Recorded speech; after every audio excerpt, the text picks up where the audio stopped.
Welcome to the Solar Podcast. I'm Tim Montague, your host. Today is day 9 of the Solar 500 Challenge. We are growing our channel to grow the energy transition. And today I want to shine a light on. Welcome to the Solar Podcast. I'm Tim Montague, your host. Today is day 9 of. I want to shine a light on a project of ours that is near and dear to my heart. And I'm going to share my screen. And that is the Clean Power Hour that I have put together with my co-host, John Weaver. John is an solar industry veteran, 12 years in the industry. He has worked extensively in Florida and Massachusetts and is a seasoned journalist for PV Magazine.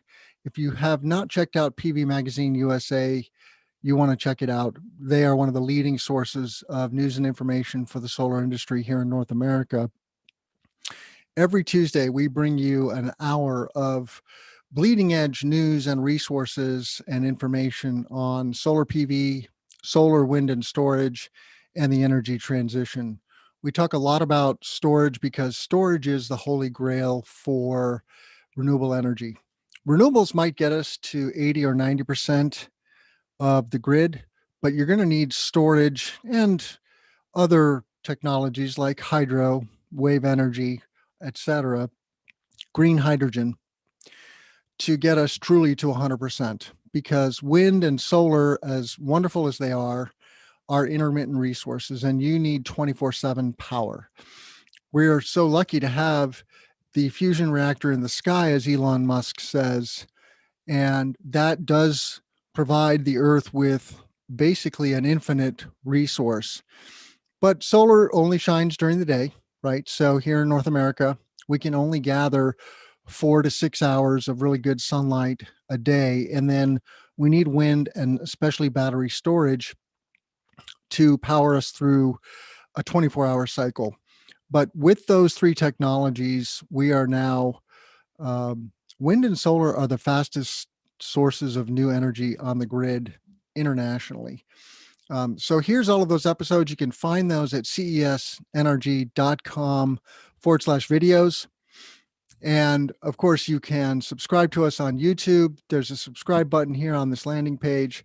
John is now blogging about each episode. So if you go back, John has a wonderful blog at commercialsolarguy.com. Check it out, /news for the blog page, where he writes independent blogs, but then he also blogs about the news that we have broken down on the podcast. So like last week, solar is king, vertical solar racking, solar and storage replacing coal, the Tesla Model Y. I kid that we are the Tesla brothers. And where else are you going to learn about vertical solar that is truly happening at scale now in Germany? And it's a way to combine solar with existing farming tactics.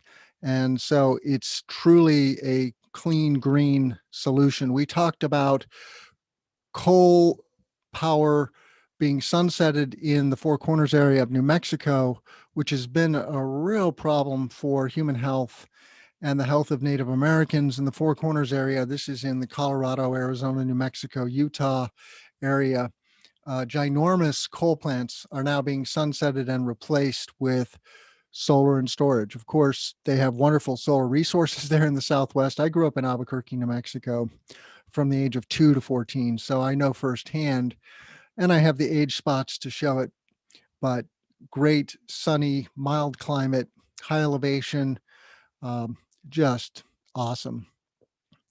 We also touch on floating PV. And speaking of floating PV, I'm going to have Chris Bartle on the show from Seal and Tier on the Solar Podcast later this month. So look for that. Floating PV or FPV or photovoltaics is a thing. And we could generate, I think, up to 10% of all of our energy needs just with photovoltaics.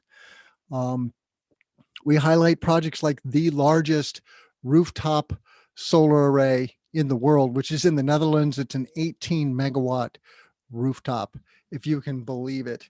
So day 9, Solar 500 Challenge. Please go to cesnrg.com/videos, hit the subscribe button, on YouTube, give us a thumbs up, and please hit that bell so you get notifications. I say hit the bell for the energy transition. We need all hands on deck for the energy transition. We're trying to attract tens of thousands of new individuals into the industry.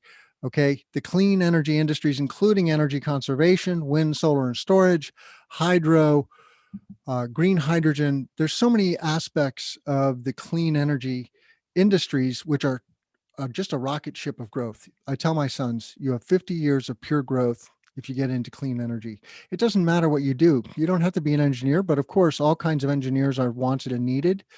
We need salespeople and marketing and finance. Project management is a big one in our office in Chicago. Project managers really are the lifeblood of a solar installer EPC like Continental Electrical and Continental Energy Solutions. So check us out. Please subscribe for the energy transition. And thank you. I love you all. And I look forward to seeing you on the next video. Have a great day.